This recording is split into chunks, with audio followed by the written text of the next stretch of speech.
모든 개는 훌륭하다. 그럼 울산개는 어떤가요? 숨통을 끊겠다는 기세로 개가 어린 아이를 공격했습니다. 이는 해외의 영상이 아닌 한국 울산에서 최근에 일어난 사건입니다. 참으로 경악할 수밖에 없는데요. 어린아이의 목숨이 위태로울 수 있었다고 합니다.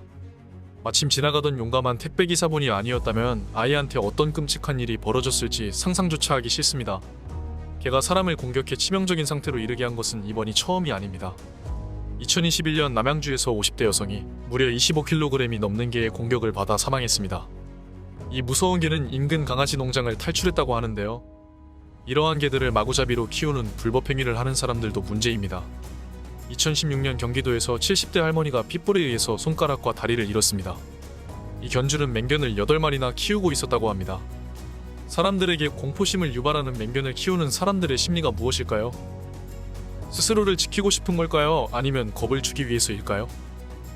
다행히 이러한 사고를 예방하기 위한 맹견 사육 허가제 법안이 최근에 통과되었다고 합니다. 하지만 큰 개가 아니라도 사람을 공격해서 사망에 이르게 하는 경우도 있습니다. 한 유명 연예인의 프렌치 불독은 사람 발가락을 물었는데 피해자가 폐혈증으로 사망했습니다. 이처럼 개는 크기와 상관없이 사람을 공격할 수 있습니다. 정부에서 2021년 발표한 자료에 따르면 2020년 기준 한국에서 조사된 반려견 숫자는 602만 마리라고 합니다. 반려동물로서 사람의 인기를 독차지하는 개, 어쩌다 이런 지경에 이르게 되었을까요? 사정 없는 개와 견주는 없겠지만 개가 사람을 공격하는 사례는 생각보다 흔히 일어나고 있습니다. 늘어나는 강아지 숫자와 더불어 개물림 사고도 당연히 늘어나고 있습니다. 소방청 통계에 따르면 최근 5년간 개물림 사고는 1만 1152건으로 하루 평균 6번 발생하고 있다고 합니다. 2021년만 본다면 전라북도에서는 개물림 사고가 127건 있었고 경남에는 140건이 있었습니다. 이 수치가 얼마 되지 않는다고 생각하실 수 있는데 이 수치는 신고된 수치만 이 정도라는 것입니다. 개로 인해 위협받거나 경미하게 다치는 경우는 훨씬 많다는 뜻입니다. 이제 반려견 문제는 내가 개가 없다고 해서 남의 일이 아닙니다. 우리에게도 충분히 영향을 주고 있습니다. 개는 동물이니까 사람을 무는 경우가 있을 수 있습니다. 허나 피해자와 가족들을 진정 화나게 하는 것은 사람을 공격하는 개가 아닌 견주의 후속 대처입니다. 사람을 다치게 한 개의 주인은 크게 세 가지로 분류할 수 있습니다. 수긍형, 베째라형, 모르쇠형이 있습니다. 수긍형은 그나마 이성적인 사람들로 피해자에 대한 진심 어린 사과와 더불어 치료 또는 보상을 약속하는 사람들로서 우리가 주변에서 볼 수 있는 상식이 통하는 사람들입니다. 두 번째는 베째형입니다. 베째형 견주는 자신은 당당하거나 심한 경우 피해자라고 주장하는 경우입니다. 이런 사람들은 개가 사람을 공격한 것은 피해자가 개를 공격하도록 도발하거나 먼저 공격했다고 주장하는 쪽입니다. 이런 사람들은 법을 누구보다 좋아하며 자신들은 법대로 할 테니 자신의 개에게 손끝도 대지 말라고 하는 주의입니다. 이런 사람들이 키우는 개한테 물린 사람들은 제대로 보상받지 못하는 경우가 많습니다. 법을 가지고 노는 뻔뻔한 사람들에게는 일상일지 모르겠지만 일반인들은 소송을 준비하는 것이 쉽지 않습니다. 셋째는 모르쇠형입니다. 이런 사람들은 공격한 개는 자기 개가 아니라고 잡아떼는 사람들입니다. 이런 사람들의 개는 보통 애완 목적이 아닌 상품으로 키우는 경우가 많습니다. 여기에 대해서도 차후 다루도록 하겠습니다. 개가 사람을 공격했다고 견주가 처벌받는 게 옳은 일일까요? 그렇다면 주인이 없는 개가 사람을 공격했다면 어떻게 처리가 될까요?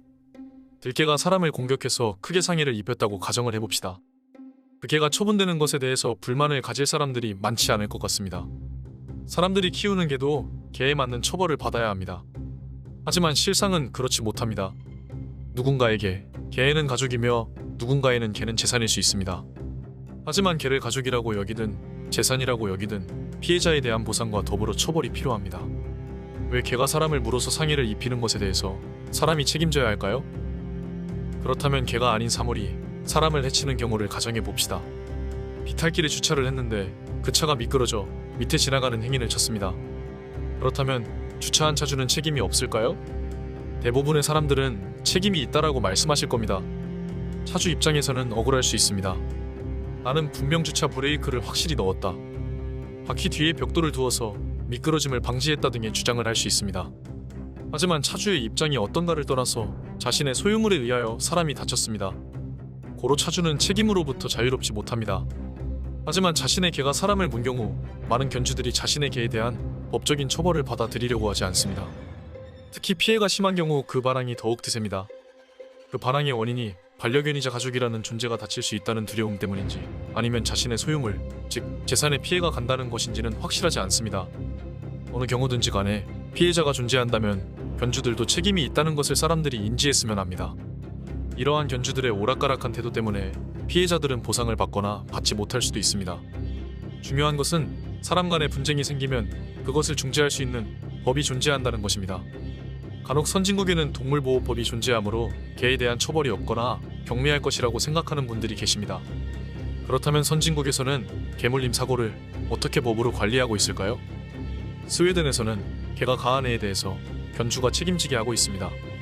미국에서는 개가 가한 피해에 대해서 견주가 책임지게 하고 있습니다. 영국에서는 개가 가한 피해에 대해서 견주가 책임지게 하고 있습니다.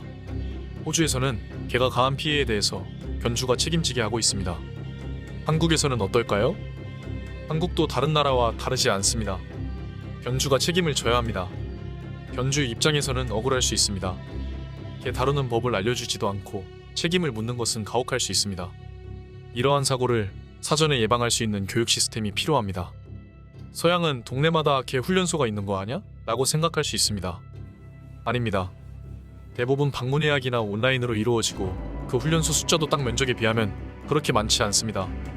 한국에는 훈련 프로그램이 아예 없는 거 아냐? 라고 반문할 수 있지만 한국에도 충분히 많이 있습니다. 우리나라에는 강영욱 씨가 운영하는 보듬을 비롯한 많은 훈련소가 운영 중입니다. 대부분 훈련소의 강사들은 한국애견연맹에서 운영하는 프로그램이나 미국 애완동물 전문 훈련 코스인 카렌 프라이어 아카데미 코스를 수료한 전문가들입니다. 이런 기관들을 통해 견주들은 개들에게 사람들에 대한 기본 예절과 인내심, 분리불안 증세를 해소하는 방법을 가르쳐줄 수 있다고 합니다. 견주들이 약간의 시간과 금액을 투자하면 자신의 강아지를 원하는 방식으로 다룰 수 있습니다. 강아지들이 보호받기 위해 많은 견주들이 이러한 프로그램에 참여해야 합니다. 네, 개가 아니고 견주들이 훈련받아야 합니다. 개는 주인의 환경과 행동에 따라 변한다는 것은 이미 검증된 팩트입니다. 고장난 자동차 맡기듯이 애견 훈련소에 개만 맡기지만 말고 책임감을 가지고 자신들부터 교육받는 것이 어떨까요? 강아지를 키우기 위해서는 견주가 인내심을 가지고 자신의 개의 상태를 인지하고 공감하는 능력이 필요합니다. 또 잘 짜여진 식단과 주기적인 운동, 그리고 청결에 신경을 써야 합니다. 개를 키우는 것은 보다시피 쉬운 것이 아닙니다. 그래서 많은 개들이 버려집니다. 지난 2021년 유기된 동물이 13만 마리이며 이 중 70% 이상이 개입니다. 그중 40%는 보호소에서 사망한다고 합니다. 그 개들은 행복할까요? 개를 키우는 데에는 책임감과 헌신이 필요합니다. 어쩌면 일반 견주들보다 더 큰 사회적 문제가 되는 것이 있습니다. 책임지지도 못할 숫자의 개를 기르는 일명 애니멀 호더들과 더불어 개를 공장에서 상품처럼 기르는 브리더, 일명 강아지 공장이 바로 그 문제입니다. 끝없는 번식을 통해서 상품성 있는 개를 만들어내려는 이들은 개들을 좁은 곳에 가둬놓고 키웁니다. 사실 키운다는 말도 잘못되었습니다. 닭을 양계장에서 사육하듯이 개들을 사육한다는 것이 더 적합한 표현일 것입니다. 좁은 장소, 흔히 케이지에 갇혀서 지내는 개들의 성격이 온순하면 그게 더 이상 할 지경입니다. 반복되는 근친교배를 통해 떨어진 면역력으로 인해 각종 질병에 취약해지는 것은 물론 이상행동을 하며 공격성을 쉽게 띠는 것으로 알려졌습니다. 이런 시설에서 자란 동물을 순수한 마음으로 입양하게 되는 견주들은 부득이한 피해를 입게 되는 것입니다. 인간과 마찬가지로 동물도 기본 복지가 지켜져야 합니다. 그것은 동물의 신체적 건강도 포함되지만 인간 사회에서 조화롭게 융화될 수 있도록 도와주는 것입니다. 개를 패션으로 키우지 말고 애정을 가지고 지켜준다면 울산 개물림 같은 사태가 발생하지 않을 것입니다. 최근 드론에 의한 피해가 기승하면서 드론을 운영하기 위한 자격이 강화되었습니다. 마찬가지로 사람에게 신체적 상해를 입힐 가능성이 있는 존재인 반려동물은 충분한 자격이 있는 사람이 키워야 할 것입니다. 단지 내가 외로워서, 귀여워서, 자랑하고 싶어서 이러한 유아적 욕구로 개를 키우고 싶으신 분들은 여러분들이 바라는 모든 요건을 다 갖춘 간편한 다마고찌를 키우는 게 어떨까요? 마지막으로 쓰러져 있는 아이를 공격하는 개를 물리쳐준 울산 택배기사님, 당신이야말로 영웅입니다. 앞으로는 견주가 관리를 잘해서 개가 사람을 공격했다는 소식을 듣지 않았으면 합니다.